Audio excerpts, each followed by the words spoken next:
Bienvenidos a Mi Drive, My Life. Sobre las sufragistas.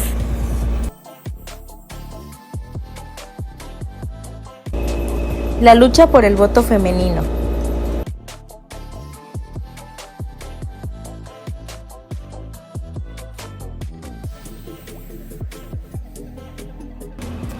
En el paso del siglo XIX al XX, Gran Bretaña asistió a la dura lucha de las mujeres para que se reconociera su derecho a votar.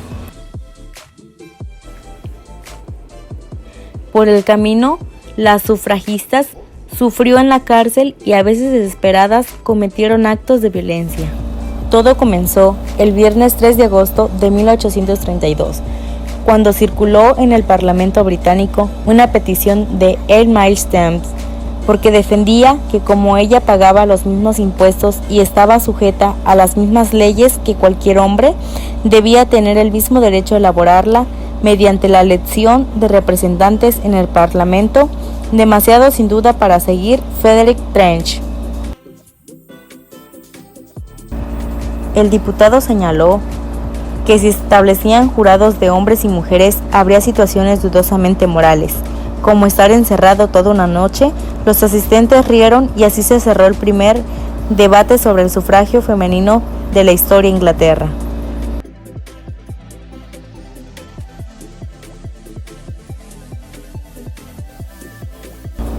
Y los profesores de los derechos de las mujeres eran una minoría. El movimiento feminista ha estado en pañales. A las mujeres les negaban los derechos civiles y políticos de los que disfrutaban los hombres.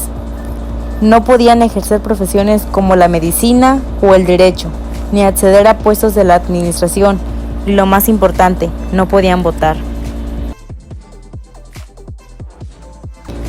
Sin embargo, el mundo estaba entrando en una época de profundos cambios económicos y sociales, que también afectaron a la perfección de las mujeres en 30 años. El movimiento feminista había ganado fuerza y se había marcado un objetivo.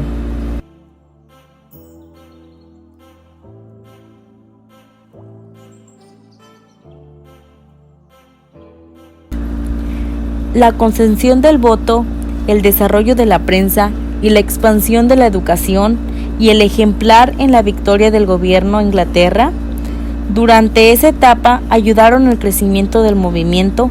Aún así, la reina no compartía las ideas de sufragio femenino.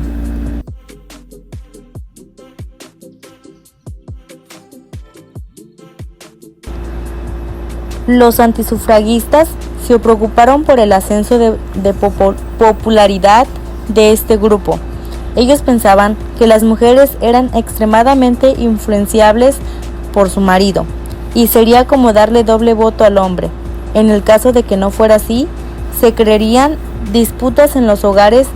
También tenían que si las mujeres empezarían a votar, luego querrían ser diputadas y miembros del gobierno, lo que perjudicaría los intereses de la nación. Las sufragistas se dieron cuenta de que debían organizarse, ya que a partir de 1897 diferentes organizaciones socialistas tuvieron la Unión Nacional de Sociedades por el Seguro Sufragio Femenino, NWSS.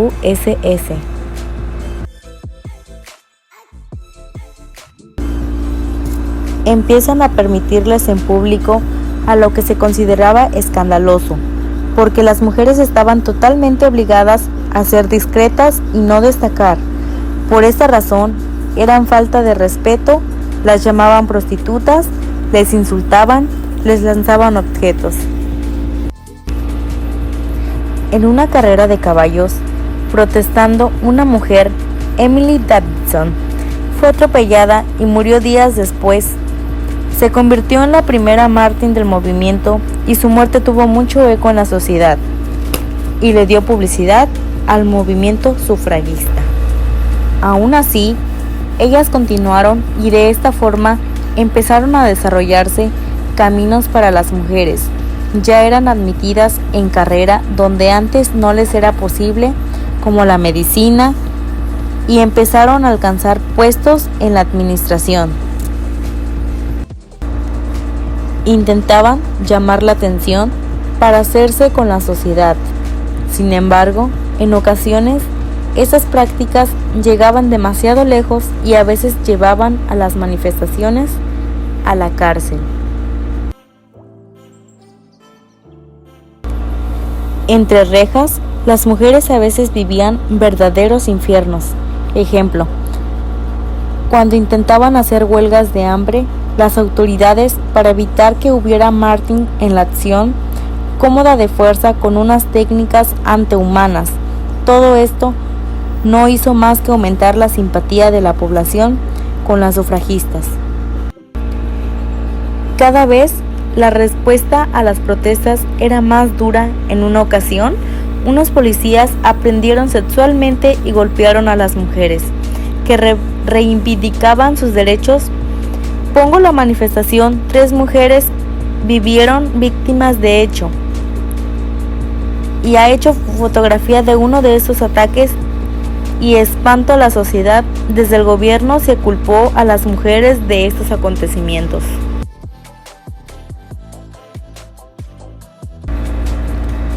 Por fin se llevó este tema a debate en el Parlamento, pero desgraciadamente el proyecto fue descartado.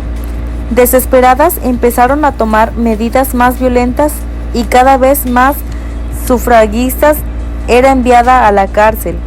Estos actos empañaron la imagen del movimiento y dieron argumentos a quienes defendían que las mujeres eran seres demasiado emocionales como para votar. Nunca sabremos qué habría pasado y continuará así como las cosas porque el estadillo de la guerra cambió todo. La contribución femenina a la guerra en la retaguardia convence a la sociedad de que las mujeres merecían el voto tanto como sus ciudadanos.